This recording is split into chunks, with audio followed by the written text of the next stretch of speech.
All right, we're on to game four, and continuing tradition, Tezuka has had first turn in every single game, and every single game has seen a slash, and we've seen some Qs and some Zs out of it.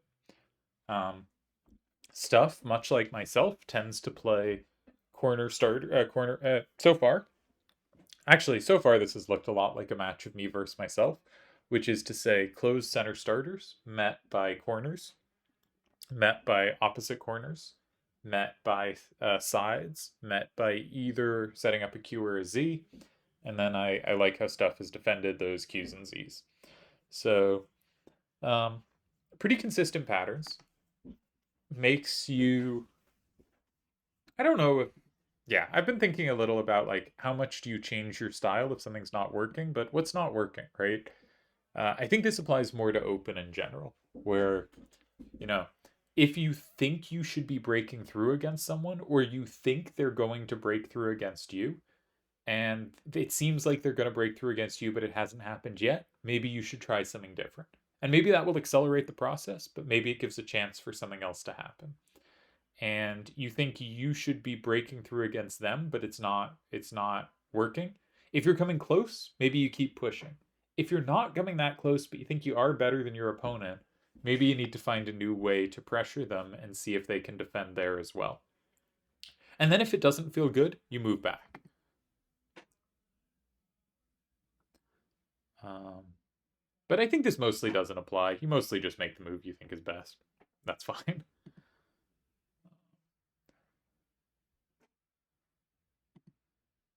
All right, so I expect to see a corner here.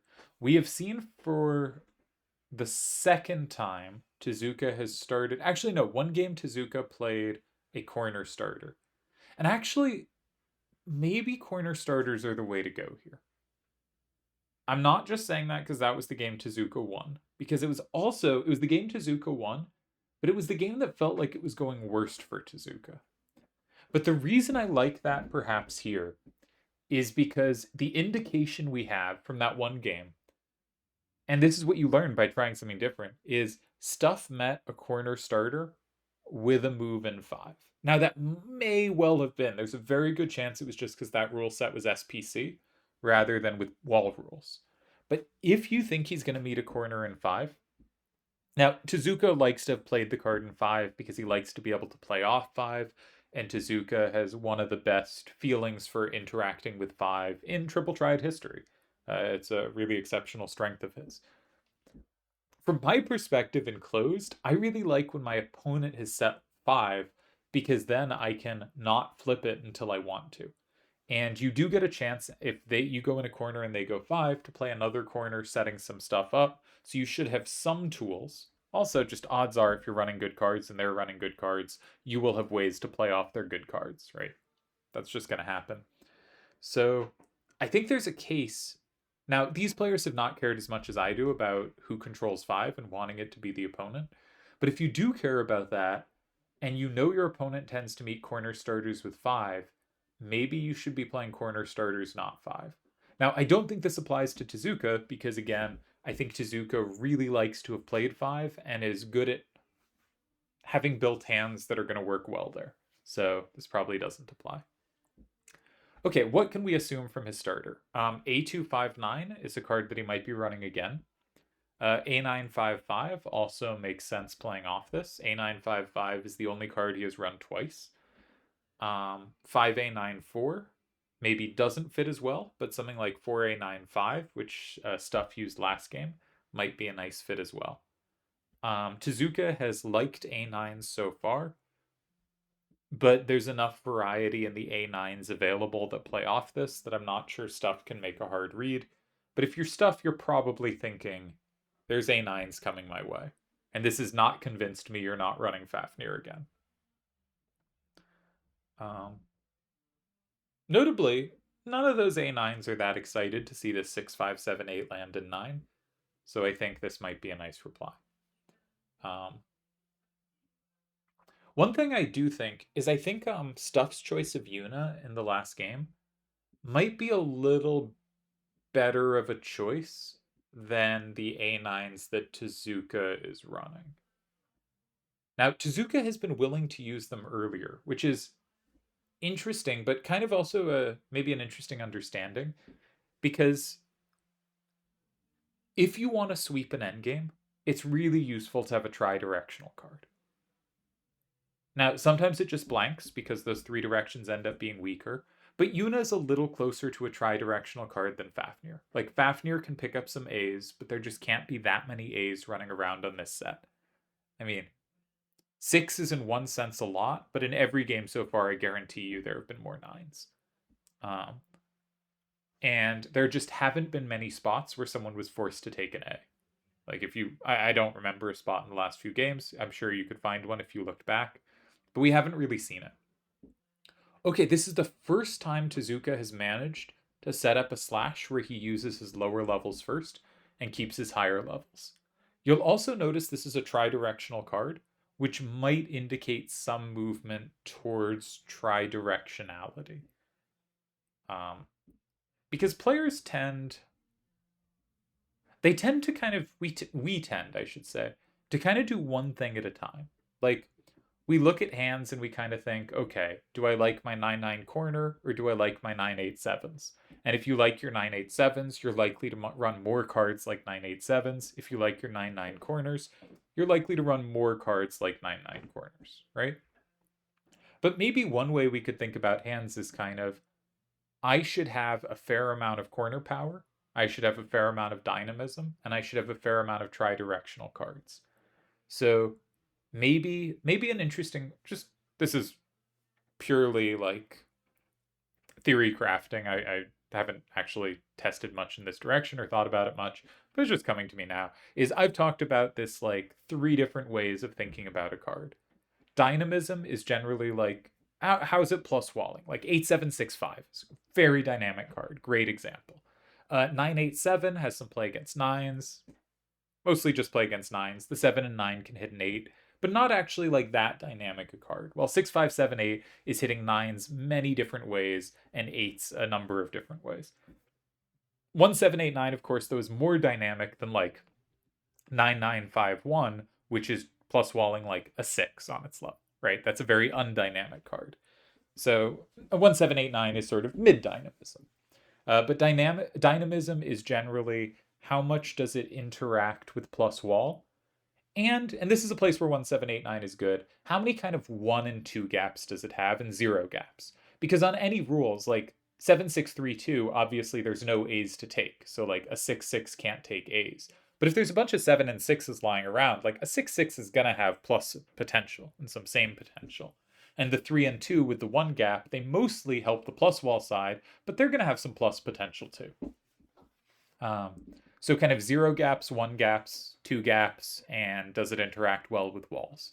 And 8765 is just the perfect dynamic card because it has lots of small gaps and it interacts well with walls at its level because 1 and 2 gaps are the ideal gaps to take 8s and 9s, and it has those in spades.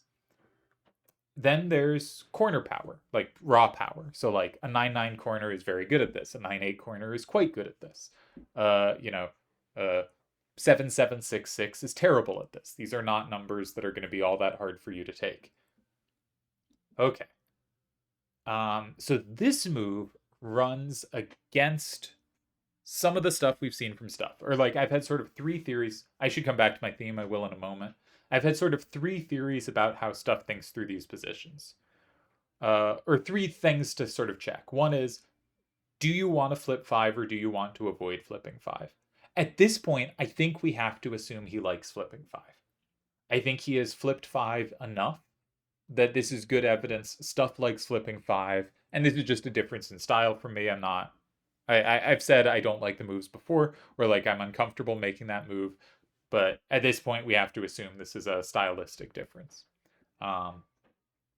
So I think he does like taking the card in 5, and he tends to look for moves on this turn that do not slide.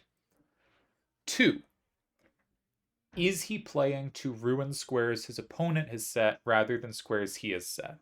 Well, we saw him in the first game we saw playing in the equivalent of 2 or 4, because Stuff set the card in 9, which means he set 6 and 8. Tezuka set the card in 1, so he set up 2 and 4. Now it's been pretty even between whether stuff has blocked a square Tezuka set or a square he set. So I think this is probably, again, our data set's small, but probably not a significant factor in his evaluation. But the other thing he's done, and the thing I think we can be consistent on, is he has played against the cards Tezuka has used. If Tezuka has used up directionality or some power to do some effect, stuff is much more likely to play a move that in some sense attacks that. Here, the 9592 came out of Tezuka's hand, and stuff plays an 8 facing out.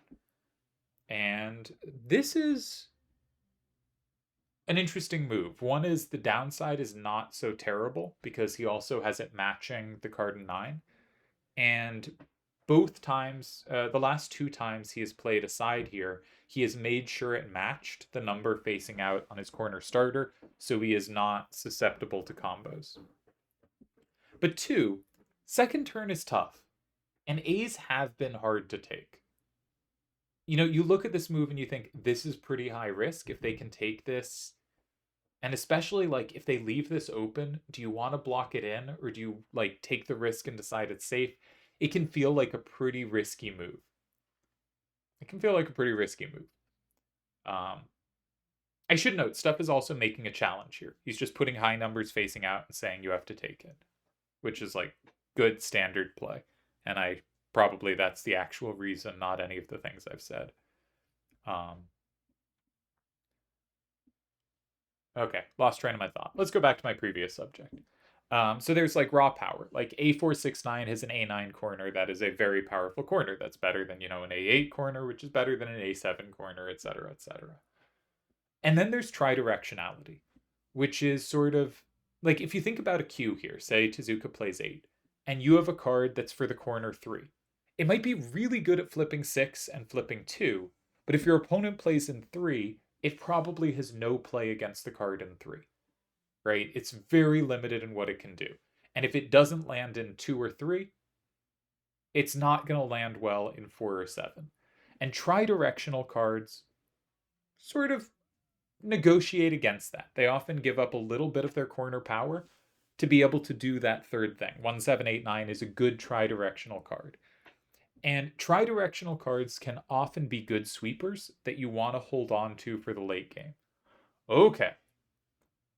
This is now, there's a lot of combo potential here. Notably, Tezuka set the card in 5 and the card in 1.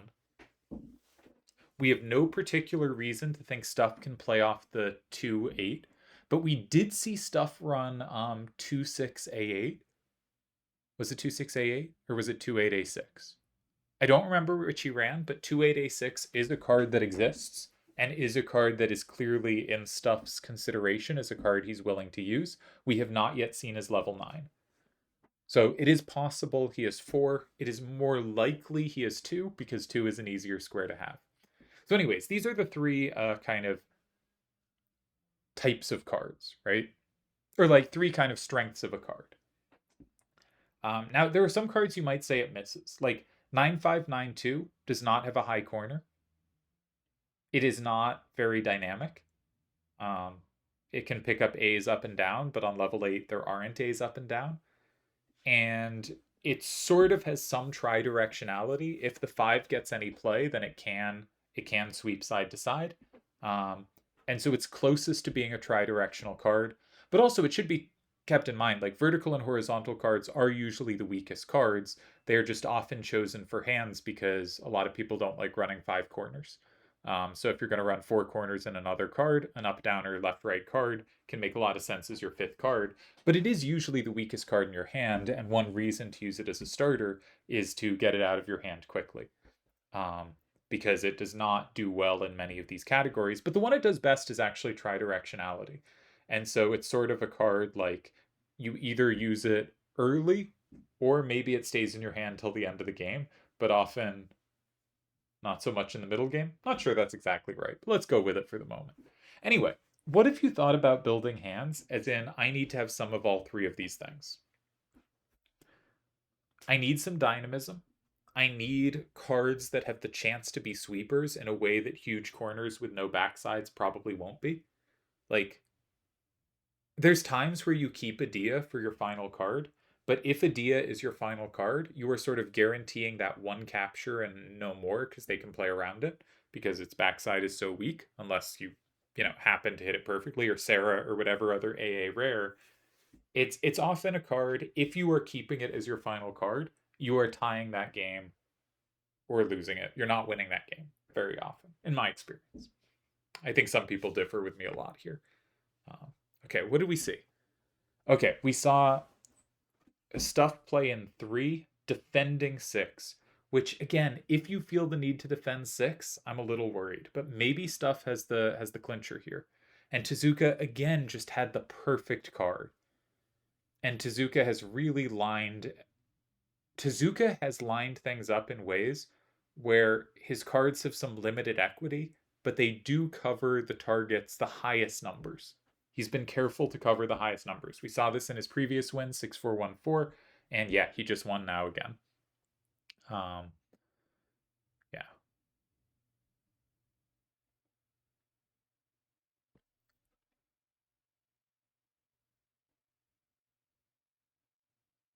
Yeah, and if stuff had started in 7, Barrett would have swept him. If stuff had gone 7 and then 2, which he didn't really have the cards for. Yeah, so when stuff went in 6, he didn't have 2 or 4.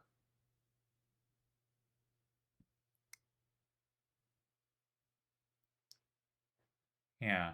I mean, this might have just been closed, and closed happens. Congrats to Tezuka, by the way. I think Tezuka played very well.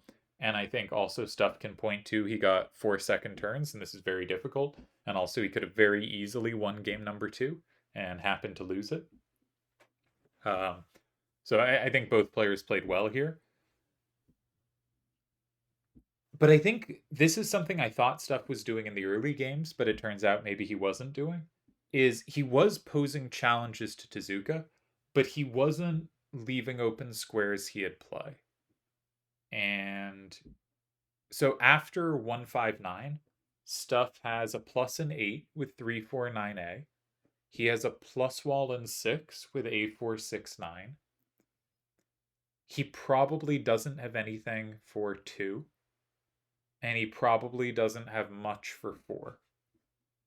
Which could mean he should play in 2 or 4 just to get rid of them, find something useful to do. If he can slide, maybe he slides. He does have 6 and 8. If he goes 2, then there's no way Tezuka plays 6, so maybe he can land Squall in 6 later, and that's your kind of big risk final punch. Hope it works. You can't slide in 4, but you could play like 9-9-3-4 there and force moving into that endgame, where at least you've kept open, if they go 2 in response, like you've kept open 6 and 8, both of your combo squares. With very few combo squares, there is a like you always have choices. You always have choices. And if you choose, I want to have high numbers facing out and I don't need the combo squares, sometimes that works, sometimes it doesn't. You choose, I have the combo squares and I'm not sticking high numbers facing out, sometimes that works, sometimes that doesn't. And when it doesn't work, it's easy to go, well, you should have done the other one, and that, easily could be wrong. Um, my thought process in the slash on second turn, though, tends to emphasize trying to make sure I have the most squares after. And I don't think my theory of closed is that this is not a very important turn to be posing challenges to your opponent in like super high numbers facing out. It is a turn where you are going to determine some of which squares are left open and which squares are blocked off, and making sure that your endgame cards can handle that well. And if my theory of closed is right, which it easily could not be, then I think that's where this game potentially got out of control. Yeah. We can see Tezuka really ended up like his hands had interesting synergies. Barrett 9592 obviously has a lot of synergy, but when I saw 9592, I at no point thought he was running Barrett. That was not a card that came to mind at all, even as further evidence of lots of 2s came out. So Tezuka doing, I think, a really good job of playing hands that have lots of features that click together, but that are not going to be decipherable by someone who thinks like me. And I think most of his opponents. And that's a really cool trait. And I think he attacked the slash as well. And it's kind of fitting that the game where he finally managed to keep his high levels for the end game is the game he ended up taking the win. Yeah. So, okay, what happened here? I had some thoughts about hand building. Like, what if instead of building hands for these obvious synergies, you sort of said, okay, I need to have a bit of tri-directional power. I need to make sure I have some high corners. I need to make sure I have some dynamism. And instead of kind of, and you started with the, like, so one thing this might lead you to do is say, like,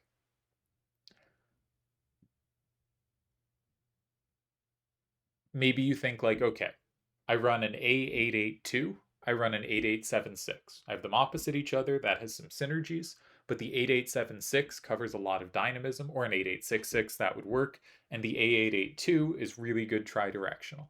Now I'm going to need some big corners. Maybe I run two opposite A9 corners for the other corners. You know, say you run like Fafnir and Zidane, right? These are cards that are somewhat dynamic. Um, they are not very good tri-directionally, but they are really good corners. And then you run some A88 and you run an 8876, and then you're like, okay, maybe my third card should be kind of tri-directional as well. Would this be a decent way to build hands? Like sort of trying to balance between the three, and then as you're hand testing, if you're hand testing, um, sort of moving towards, okay, which of these cards is playing well? Do I need a little more raw power? Do I need a little more dynamism? Do I need a little more tri-directionality? And maybe that would be an interesting approach to hands rather than kind of cards that so obviously fit or don't fit together. And maybe you could do some mix, obviously. You want your cards to synergize, but might be an interesting approach. And then the other thing was just some interesting discussions of what to value in the slash on second turn. And I think Stuff and I have very different styles there. So I don't want to like, it's not like something where I can pull open the solver or where I'm that confident of my beliefs. Um, I liked how he played cards that said, you have used up a card that does this. I don't think you have another card that does that. And I think, especially in hand games, that can make a lot of sense because in hand games, people tend to, have four corners. If they've used one of their corners, they probably don't have another one. Now, if they used one of the corners and it was a low level card, they might have another because that's the time they're most likely to double up. But if they've used a high level corner somewhere, that's probably their corner there and they probably don't have another. If they have a double number up down, that's probably their only double number up down. And I think Stuff did a nice job of saying, here's where you have shown that you're using power. I'm going to immediately act in a way that says you miss having given up that power. I think Akiyama does this quite a bit in random. Um, my instinct is I don't like it in random as much because I think there's kind of no reason they can't have two or three of the same card. And if they do have two or three of the same card, they were very likely to have used it early. In fact, more likelier than normal. So if you see a card, at least early in the game, I don't treat it as like less likely they'd have another, or at least my instinct is you shouldn't. Um, though I think he probably does it in a smarter way than I've just made it out that he does. Uh, yeah, so interesting ways of handling slashes. All right, I should stop talking.